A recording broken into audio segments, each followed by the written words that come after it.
पंतप्रधान नरेंद्र मोदी येत्या 19 जानेवारीला सोलापूर दौऱ्यावर येत आहेत। नगरमधील 30,000 घरांचं उद्घाटन सुद्धा करणार आहेत। आशिया खंडातील सगळ्यात मोठा प्रकल्प हा मानला जातो आणि या नगरमधल्या 30,000 घरांचं उद्घाटन पंतप्रधान नरेंद्र मोदी यांच्या हस्ते पार पडेल।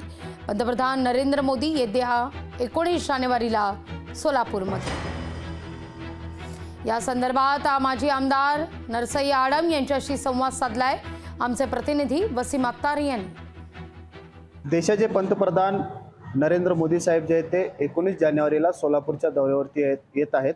या दौऱ्याच्या माध्यमातून जे आहे ते रेनगर या ठिकाणी असलेल्या 30,000 घरांचं उद्घाटन जे आहे ते त्यांच्या हस्ते होणार आहे। यावरती बोलण्यासाठी आपल्यासोबत माजी आमदार नरसई आडम आहेत।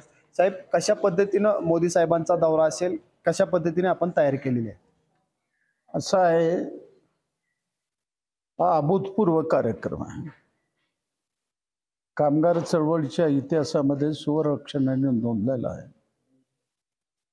म्हणून जवळजवळ त्यांचा 1.5 तासाचा दौरा आहे। 14-15 वर्ष झालेलं आहे। आम्ही संघर्ष करतो आहे। अनेक वेळा तुरुंगामध्ये सुद्धा गेलो, पण आज अत्यंत गरीब कामगार, ज्याला स्वप्नातही वाटलं नव्हतं की असलं घर मिळेल, तो आनंदाने भुफावा आहे।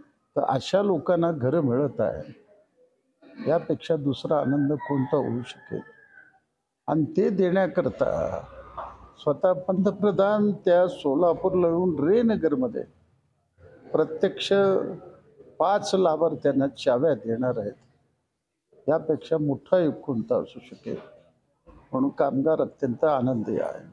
एकंदरीत पाहिलं गेलं तर आशिया खंडातील सर्वात मोठा प्रकल्प जो आहे तो हा मानला जातो आणि याच बरोबर जे आहे ते कामगारांचा आनंद देखील जो आहे तो यामुळे गगनाला भिडलेला आहे। कॅमेरामन तोशिबसोह मी वसीम अख्तर, लोकशाही न्यूज, सोलापूर। लोकशाही मराठी, ऐका, पहा, जागरूक रहा।